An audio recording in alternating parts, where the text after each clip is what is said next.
Rhythm Heaven Megamix, the last Rhythm Heaven game released before Groove eventually comes out, and it's probably the strangest game in the series. First, unlike the other games released in America, Megamix did not get a physical release for some reason. That means it was an eShop exclusive, and we all know what Nintendo did to the 3DS eShop. If you were unlucky enough to be born a Yankee, What do you mean I'm not allowed in the Walmart? then your only options to play this game would be to buy a 3DS from Europe or Japan and buy a copy of the game from those regions, costing you hundreds of dollars, or you could emulate. But you know what the Bible says about emulation: if you emulate Nintendo games, then you go to hell. And you wouldn't want to be a bad Nintendo fanboy now, would you? That means if you didn't get this game while it was on the eShop, then you missed out on the easiest way to obtain it. Another strange thing about this game was that it released in America the same day the English translation of the game was announced in a direct. We knew this game was out since it had come out in Japan a year prior, but there was no hype surrounding this release. Nintendo was just like, here you go, you filthy animal. So immediately upon starting the game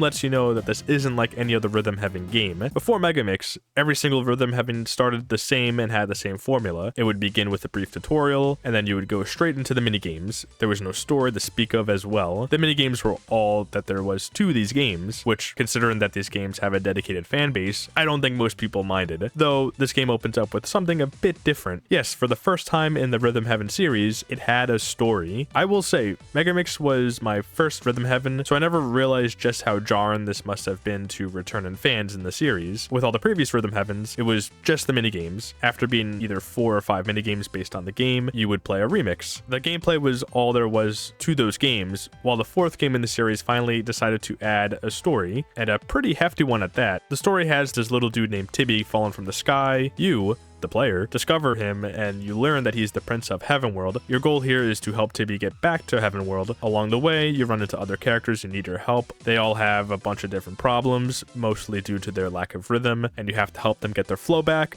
by playing minigames. I just said there was a story, not a very good one. Overall, there's nothing outright bad about the story. However, the main issue with it is that there's just so much of it. In the first part of the game, there's dialogue after every single minigame, and sometimes the conversations drag on for what seems like forever. I could see why people were so turned off by the story here. If they toned down the amount of dialogue here, and the characters only talked after a row, then I don't think it would have been a big deal to have a plot. Rhythm Heaven isn't a game that needs a story, like, at all, so it does really bog things down when there's such a bloated one here. The story is a reason why people don't like this game, but it can't be the only reason, since it is something you could easily spam the A button to get through. There has to be other reasons as well. Well, the story isn't the only new thing here. Megamix completely changed the formula from all the other games. It still has the set of 4 minigames, but at some parts, you don't get a remix after each row. You simply move on to the next row. The first remix in the game doesn't come until after you complete around 28 minigames. This might come off as annoying to longtime fans. To many people, the remixes are the best part of these games. Here, you need to get through a lot before you can even do a remix. I actually don't think this change is a huge deal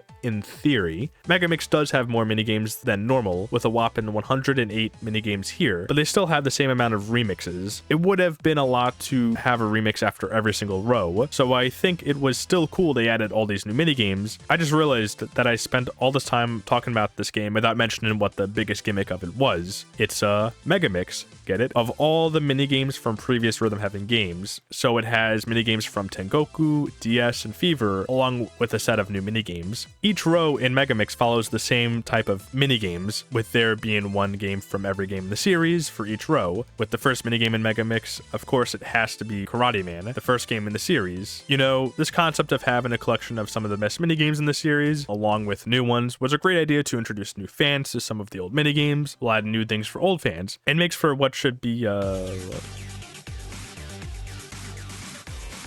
wait a minute, that's not Karate Man, that's GB the Cheapskate!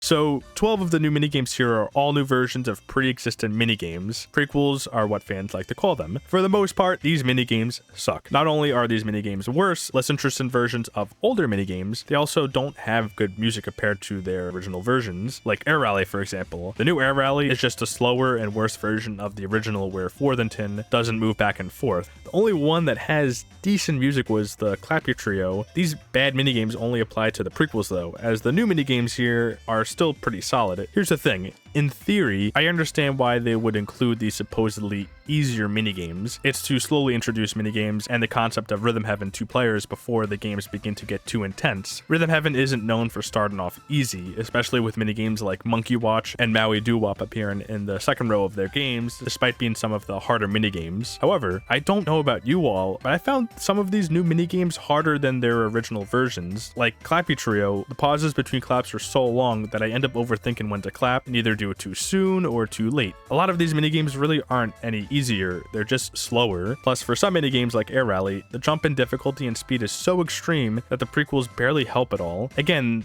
this is the prequel Air Rally. Here's the original.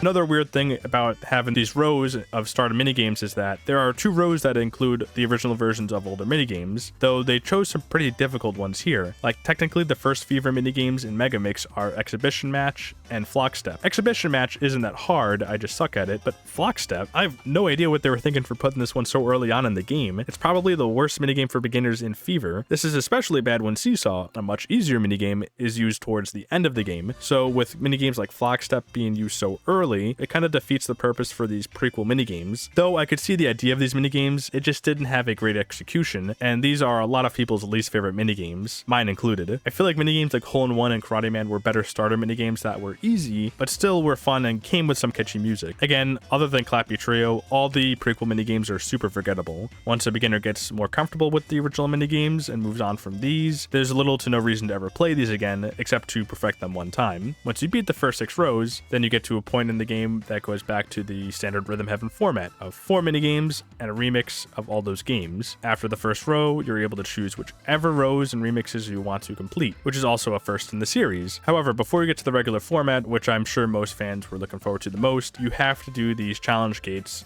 after each 2 rows. You play these minigames where instead of passing them, you have to actually beat them. One of them is Dr. Bacteria from Tengoku, and that one is still fun here, but the other 2 are brand new minigames, and both of them are honestly pretty similar with their gimmick of counting down in your head. For these minigames, there's 3 difficulties, and the fees for the easier versions of these games usually cost more coins. The 2 new minigames at these challenge gates aren't that fun, honestly. They're not something you're going to play on your own outside of having to do them in the story. The one good thing is that if you fail these a couple times, then the game lets you move on without completing it. Also, I did mention right now that there are coins in this game that you can earn when you play the minigames. That's another new thing about this game. In previous Rhythm Heaven games, when it came to ranking your performance, the only grades you could get when doing a minigame were Try Again, Meh, and Superb. Those ranks are still here, but your grade is numbered from 1 to 100 based on how well you did in the minigames. The way the scores are calculated is not only based on if you complete the prompts, but if you do it perfectly. On the bottom of the 3DS, it tells you how close your inputs were to perfect, or if you were a little early or a little late or just missed completely.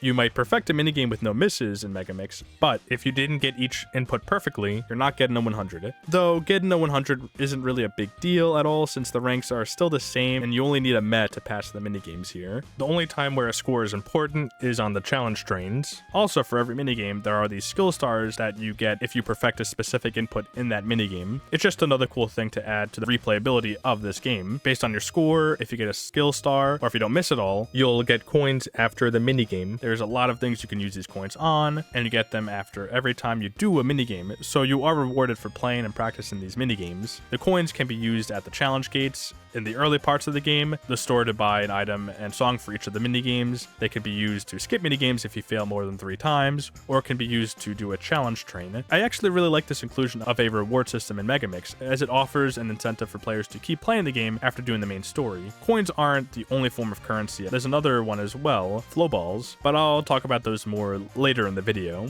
Continuing on with the main story, once you finish the first 6 rows of minigames, then you move on to the traditional Rhythm Heaven that we all know and love, where it's the 4 minigames and then a remix. It's returning minigames for the first 3 in a set, and then the last minigame are brand new ones. No more stinky prequel minigames from here on out. This is what I was expecting when I first played this game, and what the trailer for it promised. A collection of older minigames combined with some new, but it took a while for us to actually get there. It really does feel like the real game starts here. I guess I should go over the minigames. Like I mentioned before, Each row contains a minigame from each of the 3 games in the series, and then a brand spanking new minigame. For the most part, I'd say Megamix did a pretty good job with their selection of older minigames here, with a couple of stinkers. With Tengoku, all the ones that were included in Fever as bonus minigames are here, with plenty of new ones. I did like most of what they chose from Tengoku, except they added Quiz Show as one of the 3 bonus minigames. At least it's not in the main story, but they made a lot of cuts from Tengoku, all of them light years better than Quiz Show. It was definitely added as a joke, since no one likes this minigame. And you might say, I like this minigame. No, you don't. No one likes this minigame. As for the minigames for DS, one of my personal favorites, Space Soccer, along with other great minigames, are missing here. However, unlike some weird exclusions from Fever and Tengoku, it makes sense why some of the minigames couldn't be here. Rhythm Heaven DS had such a unique playstyle that I don't think translates as well with buttons. Some were fine, like Dog Ninja and Freeze Frame, but some like Frog Hop and Lockstep are still okay, but I don't think work as well with buttons compared to tapping. Luckily, Megamix does offer an option to change the controls to tapping on the bottom screen, similar to how DS works. There's no flicking though, it's just an alternative to pressing a button, but it helps for certain minigames like Lockstep that work better with the stylus. Using tap controls also trivializes a lot of the minigames with different button inputs, like Cosmic Dance, since tapping the screen replicates every input regardless of what button is needed. Overall, there are some really fun minigames from DS that were excluded, but considering the differences in controls, a lot of those exclusions made sense.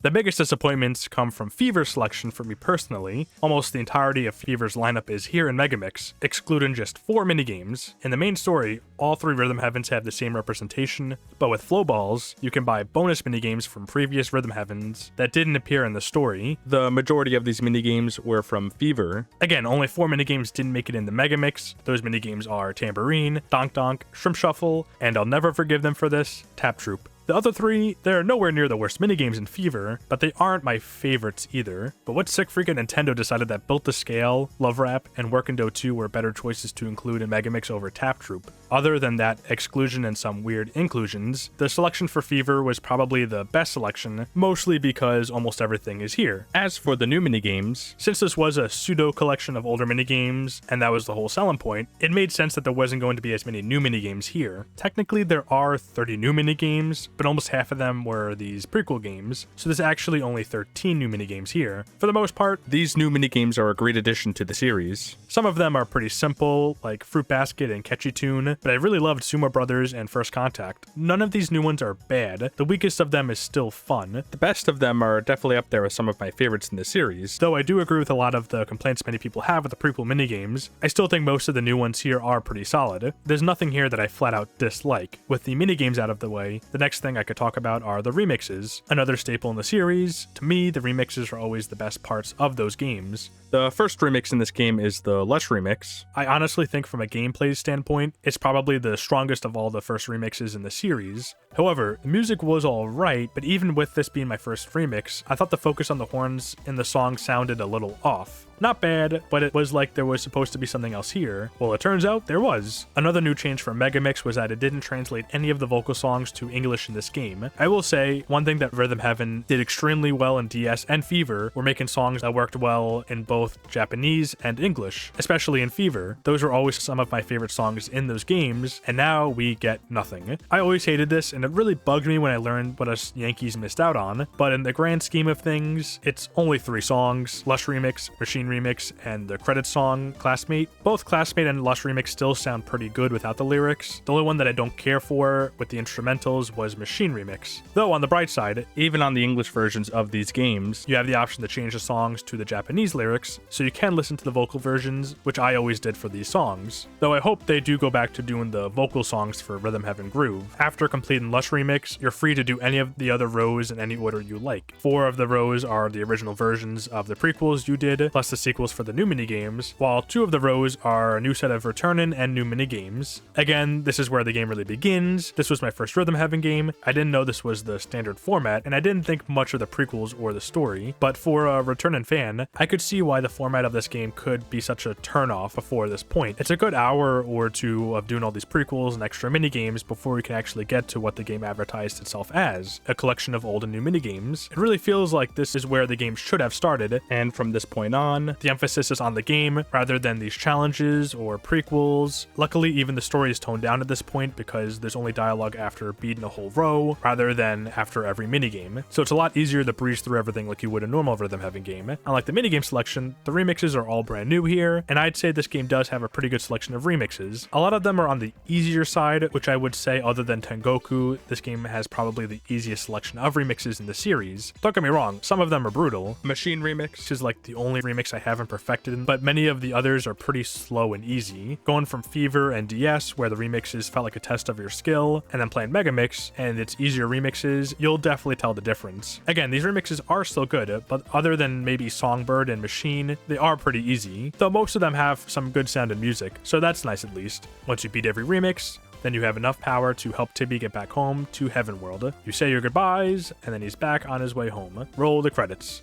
Another change from Megamix is that there's no more playable credits like in the previous games. Getting rid of them stinks a little, but it isn't the worst change they've made. I could live without those bonus games with such a high selection of minigames here, though the game tricks you into thinking this is the end. Any true Rhythm Heaven fan knows that the game always rolls the credits after beating the regular minigames. There's always more to come, and immediately right after the credits, Tibby sends down a letter telling you that there's a problem in Heaven World, and he needs your help once again. In Heaven World, the gameplay loop of the first part of the game is the same, where you get to a row, meet and talk to some new characters, and move on to the next one after beating the 4 minigames. There is a lot of dialogue at these parts, which stinks, but the good thing is that there's no more prequels at all, so getting through these parts aren't nearly as bad. Plus, there's only 3 rows as opposed to 6, so it won't take you as much time to get through. After that, you get to Tibby's mom, the leader of Heaven World, and for some reason the giant house. Something is wrong with Tibby's mother, and you have to save her with the power of music. Here, there are 3 final rows you have to complete, and like the original 7, you can do the first 2 in any order. Here is where we finally get to the sequel minigames. There is a large selection of minigames in Megamix, but only a small handful are sequels, 3 from each game to be exact. For the most part, they picked good ones. The ones from Tengoku are obvious choices: Clappy Trio, Tap Trial, and Cosmic Dance. The DS ones are pretty good as well. However, I don't know who in their right mind thought, you know what sequel Megamix needs? Workin' Dough 2. The fans need to play that one again. Literally every minigame in Fever with the sequel is in Megamix, so they could have picked literally any sequel to put in here, and they chose frickin' Workin' Dough 2, the only sequel in Fever that I think is worse than the original by a large margin.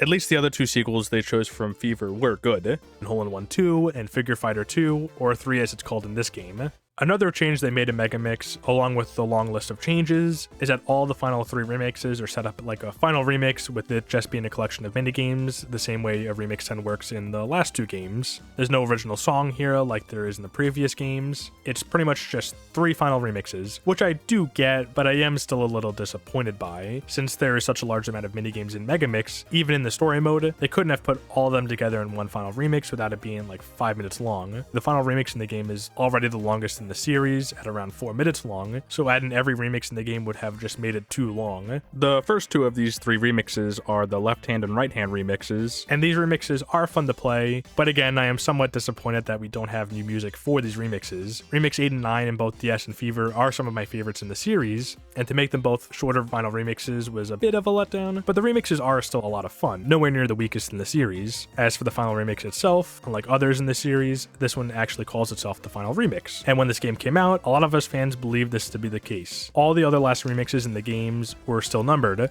while this one wasn't. Not only that, but Megamix as a whole felt like it was going to be the final game in the series. That's because it came off as a celebration of the series, included many of the best minigames, and it really went all out with the amount of content here. Plus, the producer of Rhythm Heaven, Sunku, had some health concerns around the time this game's release, so that just added to the questions of whether or not this was the last Rhythm Heaven game, and it really could have been because it was almost 9 years, the longest between any release in the series, before Nintendo officially announced the 5th game, Groove. Of course, now we know Megamix isn't the final game, but it really felt that way back then, especially with how this final remix plays. It's a celebration of all the games in the series, as the second half of the remix plays the themes for all the Rhythm Heavens when their minigames play in it. And like I mentioned before, this is the longest remix in the series, reaching just below 4 minutes. It really seemed like they wanted to go out with a bang, and they did, with this being easily one of the best remixes in the series. After completing the final remix, Tibby yaps for a bit bit about how he's grown over the course of the game. Not that I would know. If you were like me, you just spammed through the text just to get the story over with. Tippy does this in an attempt to try to get his mom to go back to normal. She eventually wakes up, and it turns out that Tippy's mom was holding her breath the whole time to keep down the hiccups. That's how Megamix ends. One more brief credit sequence, and that's it for the main story of Rhythm Heaven Megamix. Like I mentioned before, the issue wasn't that there was a story, but just that there was so much of it. The dialogue seemed to be non-stop at points, and it got to the point where I just felt nothing the whole time. Other than that, I thought it was a whole waste of time. At the very least, once the story is complete, there's no reason to ever go back to it. You can easily access everything in the cafe, and you'll be visiting here a lot because there's a lot left to do in this game. Like every other Rhythm Heaven game, once you beat the game, then you have access to every minigame to perfect it when the challenge comes up, and you superb it. It's the same here, but in other Rhythm Heaven games, there wasn't any tangible rewards for perfected minigames. You can get everything there was to unlock by simply superbing the minigames. Perfecting the minigames was only something you did for your own satisfaction.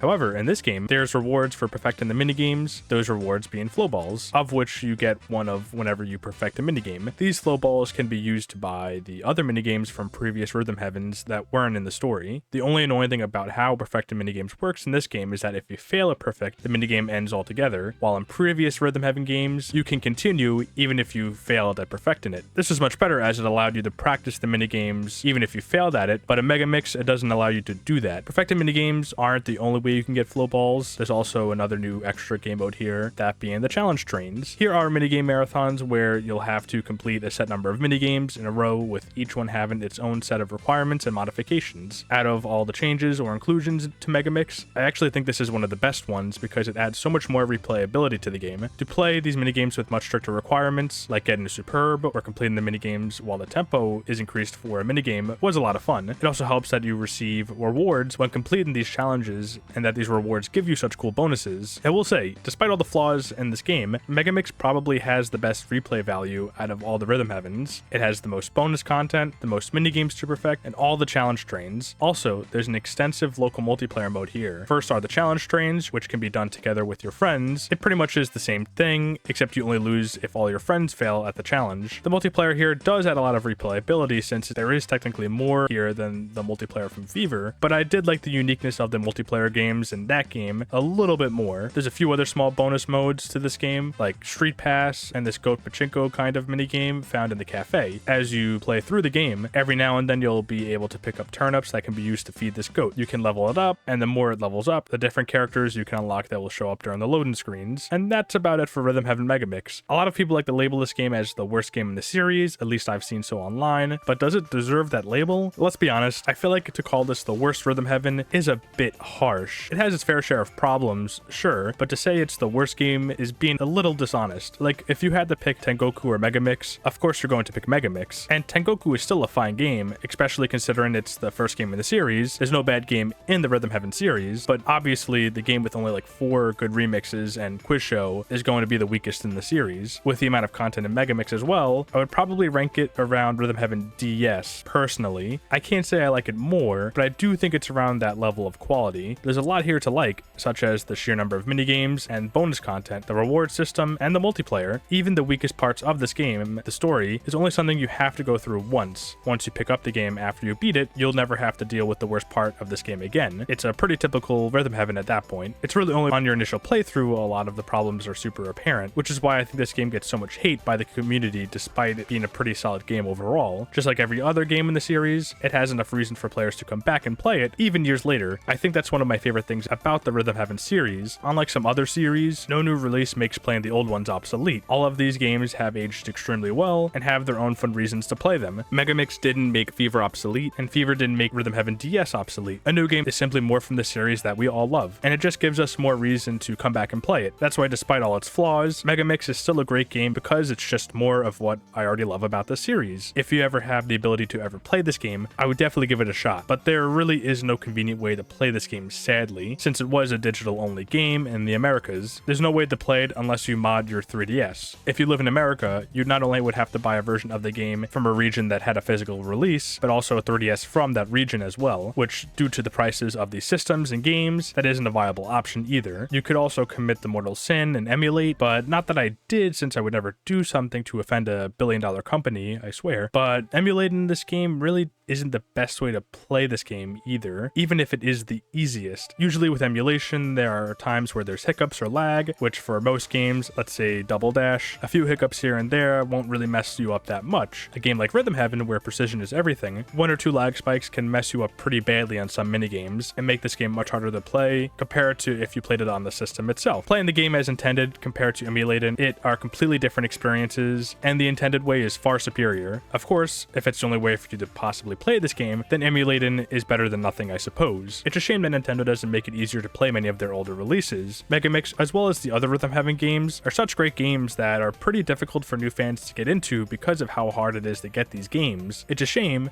but if you want to try Rhythm Heaven for the first time, then Groove would be your best bet. So far, the game has been looking great, and it comes out in under a month, so you won't have to wait long if you want to finally try out the series. Anyways, that's it for this video. See you all next time.